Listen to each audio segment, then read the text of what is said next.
আসসালামু আলাইকুম প্রিয় বন্ধুরা, আপনাদের সামনে পেশ করছি একটি গল্প। যেমন প্রশ্ন তেমন উত্তর। এক সময়ের কথা, পারস্য দেশ থেকে একজন অত্যন্ত বিদ্বান ও পণ্ডিত ব্যক্তি মিশরের রাজধানী কায়রোতে এসেছিলেন। বাদশাহ তার খুবই আতিথ্য করলেন এবং জিজ্ঞাসা করলেন, আপনার আগমনের কারণ কি?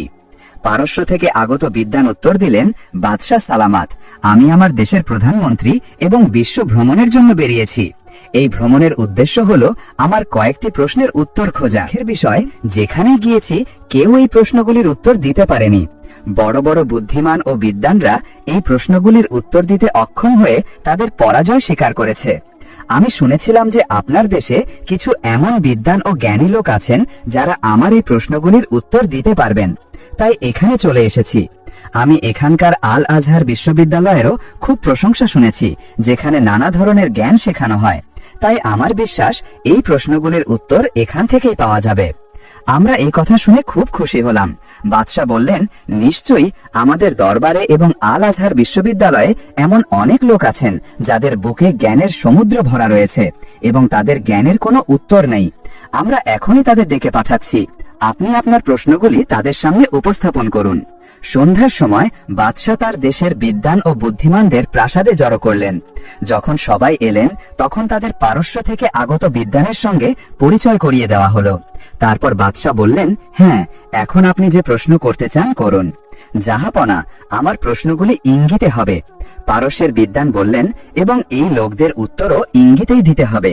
ঠিক আছে, আপনি আপনার প্রশ্ন ইঙ্গিতে করতে পারেন। বাদশাহ এই শর্ত মেনে নিলেন। দরবারের সমস্ত মিশরীয় বিদ্বানরা বিস্ময় ও আশ্চর্যের দৃষ্টিতে পারস্য থেকে আগত অতিথিকে দেখছিলেন। এখন আমি আমার প্রথম প্রশ্ন ইঙ্গিতের আকারে এই মহানুভাবদের সামনে উপস্থাপন করছি। অতিথি বললেন, যদি এদের মধ্যে কেউ এর উত্তর দিতে পারেন তাহলে দ্বিতীয় প্রশ্ন করব। এ কথা বলে তিনি উঠলেন এবং ডান হাতের প্রথম আঙুল সেই বিদ্বানদের দিকে তুললেন। এটাই ছিল তার প্রথম প্রশ্ন। মিশরীয় বিদ্বানরা কিছু বুঝতে পারলেন না যে এর অর্থ কি। তারা খুব চেষ্টা করলেন, অনেক মস্তিষ্ক খরচ করলেন যে এই ইঙ্গিতে কোন প্রশ্ন লুকিয়ে আছে, কিন্তু ব্যর্থ হলেন। অবশেষে একজন বৃদ্ধ শেখ তার জায়গা থেকে উঠলেন এবং বাদশাকে সালাম করে বললেন, হুজুর, আমরা সম্মানিত অতিথির ইঙ্গিত দেখেছি। এই ইঙ্গিতে নিশ্চয়ই কোনো গুরুত্বপূর্ণ প্রশ্ন লুকিয়ে আছে। আপনি আমাদের অন্তত কয়েকদিনের অবকাশ দিন, যাতে আমরা চিন্তা ভাবনা করে এর উত্তর ইঙ্গিতের আকারেই দিতে পারি। এখন আমরা এই ইঙ্গিত বোঝার চেষ্টা করছি। ঠিক আছে, আপনাদের উত্তরের জন্য 6 দিনের অবকাশ দেওয়া হলো। বাদশাহ বললেন এবং দরবার থেকে উঠে চলে গেলেন। সমস্ত শহরে এই অদ্ভুত কথার আলোচনা শুরু হলো এবং লোকেরা সেই পারস্যের বিদ্বানের প্রশংসা করতে লাগলো যে সত্যি অত্যন্ত বুদ্ধিমান ব্যক্তি, যার একটি মাত্র ইঙ্গিত আমাদের বড় বড় বুদ্ধিজীবীরা বুঝতে পারছেন না, এবং তারা উত্তরের জন্য 6 দিনের অবকাশ চেয়েছেন। প্রত্যেকে একে অপরকে জিজ্ঞাসা করছিল যে আকাশের দিকে আঙুল তোলার দ্বারা পারস্যের বিদ্বানের উদ্দেশ্য কি ছিল এবং এর উত্তর কোন ইঙ্গিত দিয়ে দেওয়া যাবে যা সঠিক হবে। 5 দিন কেটে গেল। বাদশাহ ঘোষণা করেছিলেন যে যদি আমার দেশের কোনো বুদ্ধিমান এই প্রশ্নের উত্তর দিতে না পারে, তাহলে আমি তাদের সকলের পদমর্যাদা কমিয়ে দেব এবং পারস্য থেকে আগত অতিথিকে প্রধানমন্ত্রী বানাবো। এই ঘোষণায় লোকেদের মধ্যে হাহাকার পড়ে গেল। সেই রাতে মিশরীয় বুদ্ধিজীবীরা আবার সেই ইঙ্গিত নিয়ে চিন্তা করতে শুরু করলেন, কিন্তু ঘন্টার পর ঘন্টা মস্তিষ্ক খরচ করেও ব্যর্থ হলেন। যখন তারা ইঙ্গিতের আসল অর্থ বুঝতে পারলেন না, তাহলে উত্তর কি দেবেন? অবশেষে তাদের মধ্যে সবচেয়ে বয়স্ক বুদ্ধিমান বলতে লাগলেন, বন্ধুরা, এই ধাঁধা আমাদের দিয়ে সমাধান হবে না। আমার মনে একটি উপায় এসেছে। যদি সেটা অনুসরণ করা যায়, তাহলে হয়তো আমরা অপমানিত হওয়া থেকে বাঁচতে পারবো। কখনো কখনো একটি সাধারণ বিষয়ও বড় বড়দের বোঝার ক্ষমতার বাইরে থাকে, কিন্তু একজন মূর্খ ও অজ্ঞ লোক তা তৎক্ষণাৎ বুঝে ফেলে। বিশেষ করে শিশুরা এমন অদ্ভুত ও জটিল প্রশ্নের উত্তর দ্রুত খুঁজে বের করে। আমার মতে আমরা এমন একটি শিশু খুঁজে বের করি যে একেবারে মূর্খ, জ্ঞান ও বুদ্ধির সঙ্গে তার দূরেরও সম্পর্ক নেই। সম্ভবত সে এই অদ্ভুত ইঙ্গিতের উত্তর ইঙ্গিতেই দিতে পারবে। খুবই উপযুক্ত পরামর্শ, এতে আমল করা যাক। সমস্ত বিদ্বানরা খুশি হয়ে বললেন, এমন মূর্খ শিশুর অনুসন্ধানের কাজও সেই বৃদ্ধ শেখের উপর ন্যস্ত করা হলো, যিনি এই প্রস্তাব দিয়েছিলেন। সকালবেলা অন্ধকার থাকতেই বৃদ্ধ শেখ তার বাড়ি থেকে বেরিয়ে মূর্খ ছেলের অনুসন্ধানে চারদিকে ঘুরতে লাগলেন। তার দৃষ্টি অনেক কম বয়সী ছেলেদের উপর পড়ল, কিন্তু তাদের চালচলন থেকে তারা বুদ্ধিমান মনে হলো। হাঁটতে হাঁটতে শেখ জামিয়া আল আজহারের কাছে পৌঁছে গেলেন। সেখানে তিনি 10-12 বছরের এক গ্রাম্য ছেলেকে দেখলেন, যার এক হাতে কয়েকটি গাজর এবং অন্য হাতে একটি মুরগির ডিম ছিল। ছেলেটি মুখে মূর্খতা ঝরে পড়ছিল। শেখ ছেলেটির হাত ধরলেন এবং বলতে লাগলেন, বাবা, তুমি কোথা থেকে এসেছো এবং তোমার নাম কি? বেচারা সরল গ্রাম্য ছেলে শেখকে দেখে একেবারে ভয় পেয়ে গেল। সে তাড়াতাড়ি গাজরগুলি এবং ডিম তার কুর্তার আঁচলে লুকিয়ে ফেলল। তার ধারণা ছিল যে বুড়ো এই জিনিসগুলি তার কাছ থেকে ছিনিয়ে নেওয়ার চিন্তায় আছে। বলো বাবা, তোমার নাম কি? ভয় পেও না, শেখ স্নেহের সঙ্গে বললেন। এই মিষ্টি কথা শুনে ছেলেটির ভয় কিছুটা দূর হলো এবং সে উত্তর দিল, আমার নাম আব্দুল্লাহ এবং আমি আমার গ্রাম থেকে এসেছি যাতে এই কয়েকটি গাজর এবং মুরগির ডিম বিক্রি করতে পারি। আব্দুল্লাহর এই কথা শুনে শেখের বিশ্বাস হলো যে ছেলেটি সত্যিই বুদ্ধিহীন। তার মূর্খতার এটাই যথেষ্ট প্রমাণ যে সে কায়রোর মতো বিশাল শহরে একটি ডিম বিক্রি করতে চলে এসেছে। শেখ তার মাথায় স্নেহের হাত বুলিয়ে বললেন, মিয়া আব্দুল্লাহ, তুমি খুব ভালো ছেলে। যদি তুমি আমাদের কাজ করো তাহলে আমরা শুধু তোমার কাছ থেকে গাজর এবং ডিম কিনব না, বরং কিছু টাকাও দেব। কি কাজ সাহেব? আব্দুল্লাহ ভয় পেয়ে জিজ্ঞাসা করল। তারপর সে চারদিকে তাকাল, যেন পালানোর পথ খুঁজছে। শেখ তার ইচ্ছা বুঝতে পেরে তার বাহু শক্ত করে ধরলেন। চলো আব্দুল্লাহ, আমার সঙ্গে চলো। পারস্য দেশ থেকে একজন মহান বিদ্বান এসেছেন। তিনি ইঙ্গিতে কয়েকটি প্রশ্ন করেন। তোমাকে ইঙ্গিতেই তার প্রশ্নগুলির উত্তর দিতে হবে। খুব সহজ কাজ। যদি তুমি তার প্রশ্নগুলির উত্তর দিতে পারো তাহলে বাদশাহ সালামত খুশি হয়ে তোমাকে অনেক সোনার মুদ্রা এবং সুন্দর পোশাক দেবেন। সোনার মুদ্রা এবং সুন্দর পোশাকের উল্লেখ শুনে আব্দুল্লাহর মুখে জল চলে এলো। সে খুশিতে লাফাতে লাগলো এবং বলল, আপনাকে সর্বদা সুস্থ রাখুন সাহেব। আমি খুব গরিব মা বাবার ছেলে। একদিন কিছু খাওয়া মেলে তো 2 দিন উপোস করে কাটাতে হয়। আপনার এই অনুগ্রহ আমি কখনো ভুলব না। আমি আপনার সঙ্গে যেতে প্রস্তুত। শেখ আব্দুল্লাহকে সঙ্গে নিয়ে তার বাড়িতে এলেন, যেখানে এখনো সেই সমস্ত বিদ্বান ও বুদ্ধিমানরা উপস্থিত ছিলেন যারা পারস্যের বিদ্বানের প্রশ্ন সমাধান করতে পারেননি। তারা আব্দুল্লাহকে দেখে খুব খুশি হলেন এবং বলতে লাগলেন যে এই ছেলে পারস্যের বিদ্বানের ইঙ্গিতের উত্তর নিশ্চয়ই দিতে পারবে। এখন আর দেরি করো না এবং তৎক্ষণাৎ বাদশাহের প্রাসাদের দিকে রওনা হও। রাজদরবারে যাওয়ার আগে তারা আব্দুল্লাহর ছেঁড়া পুরনো পোশাক খুলে তাকে নতুন পোশাক পরিয়ে দিলেন এবং মাথায় পাগড়িও বাঁধলেন। আব্দুল্লাহ তার গাজরগুলি এবং মুরগির ডিম কোনো মূল্যে ছাড়তে রাজি হলো না। না, বিদ্বানরা তাকে অনুমতি দিলেন যে সে এই জিনিসগুলি তার সঙ্গে নিতে পারে, কিন্তু ভালো হবে যদি সে সেগুলি তার কুর্তার আঁচলে লুকিয়ে রাখে। যখন এই লোকেরা আব্দুল্লাহকে নিয়ে বাদশাহের দরবারে প্রবেশ করলেন, তখন সেখানে পারস্য থেকে আগত বিদ্বান আগে থেকেই উপস্থিত ছিলেন। বাদশাহ তার চেয়ার তার বিলাসবহুল সিংহাসনে সমান রাখিয়েছিলেন। সমস্ত বুদ্ধিমান বিদ্বানরা বাদশাহকে একে একে সালাম করলেন এবং তাদের নিজ নিজ চেয়ারে বসলেন। বেচারা আব্দুল্লাহর জন্য সেখানে কোনো চেয়ার ছিল না, তাই সে একপাশে দাঁড়িয়ে রইল। চারদিকে লম্বা কালো দাসেরা খোলা তলোয়ার হাতে নিয়ে নীরবে দাঁড়িয়েছিল। বাদশাহের দরবার দেখে আব্দুল্লাহর উপর ভয় ছড়িয়ে পড়ল, কিন্তু শেখ তার কানে বললেন যে ভয় পেও না, সাহস রাখো, ইনশাল্লাহ তুমিই জিতবে। এমন সময় বাদশাহের দৃষ্টি আব্দুল্লাহর উপর পড়ল। তিনি বিস্ময়ের সঙ্গে বললেন, এই ছেলেটিকে এবং একে দরবারে কেন আনা হয়েছে? এ কথা শুনে বৃদ্ধ শেখ তার জায়গা থেকে উঠলেন এবং বললেন, হুজুর, এ এক গ্রাম্য অশিক্ষিত ছেলে আব্দুল্লাহ। সম্মানিত অতিথির প্রশ্নমূলক ইঙ্গিতের উত্তর এই ছেলেই দেবে। আচ্ছা। বাদশাহ বিস্ময়ের সঙ্গে আব্দুল্লাহকে দেখতে লাগলেন।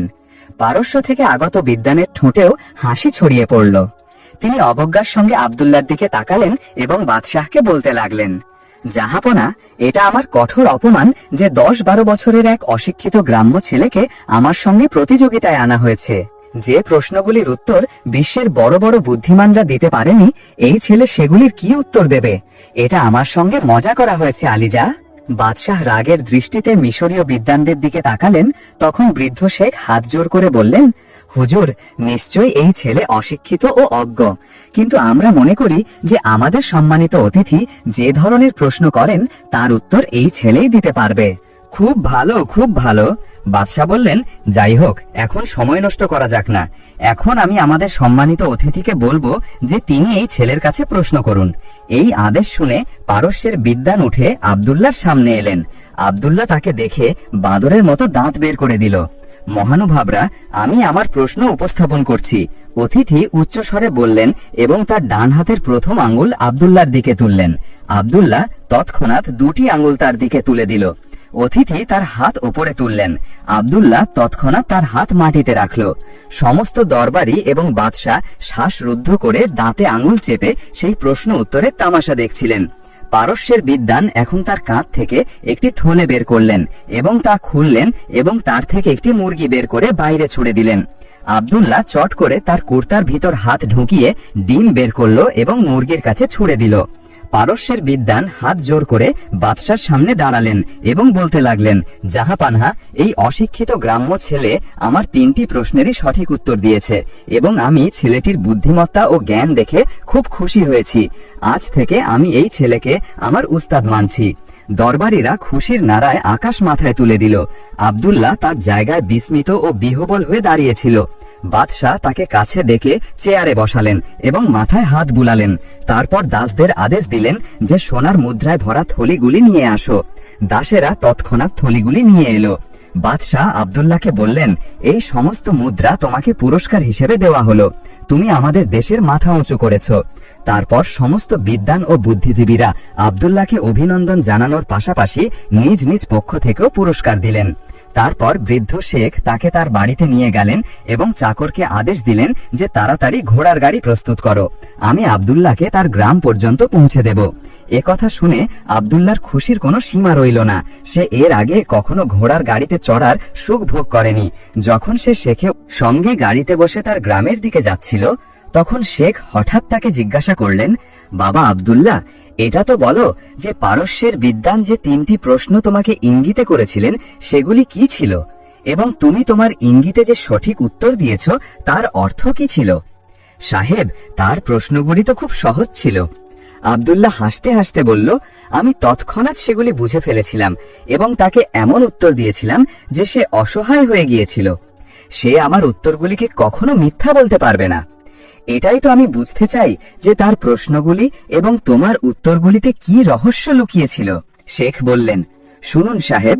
আব্দুল্লাহ গর্বের সঙ্গে বুক ফুলিয়ে বলল, যখন সে তার ডান হাতের প্রথম আঙ্গুল আমার দিকে তুলল এবং মুখ বাঁকাল, তখন আমি বুঝলাম সে বলছে যে এই ছেলে, আমি তোর চোখ ফুটো করে দেব। তার এই ইঙ্গিত দেখে আমারও রাগ হলো এবং আমি তাকে 2টি আঙ্গুল দেখিয়ে বললাম যে যদি তুই তোর এক চোখ ফুটো করিস তাহলে আমি তোর 2টি চোখ ফুটো করে দেব। তারপর সে তার এক হাত ছাদের দিকে তুলল, যার অর্থ ছিল যে যদি তুই আমার 2টি চোখ ফুটো করিস তাহলে আমি তোকে ছাদ থেকে ঝুলিয়ে ফাঁসি দেব। তার এই ইঙ্গিতে আমার আরো রাগ হলো এবং আমি আমার হাত মাটিতে রেখে তাকে বললাম যে যদি তুই আমাকে ছাদে ঝুলিয়ে দিস তাহলে আমি তোকে জীবন্ত মাটিতে পুঁতে দেব। তারপর সে তার থলি থেকে মুরগি বের করে ছুড়ে দিল এবং আমাকে ভয় দেখাল যে আমি তোকে মুরগির মাংসের মতো কাঁচা চিবিয়ে খাবো। আমি কেন তার থেকে ভয় পাবো? আমিও তৎক্ষণাৎ ডিম বের করে তার সামনে ছুড়ে দিলাম যে আমি তোকে ডিমের মতো চেটে খেয়ে নেব।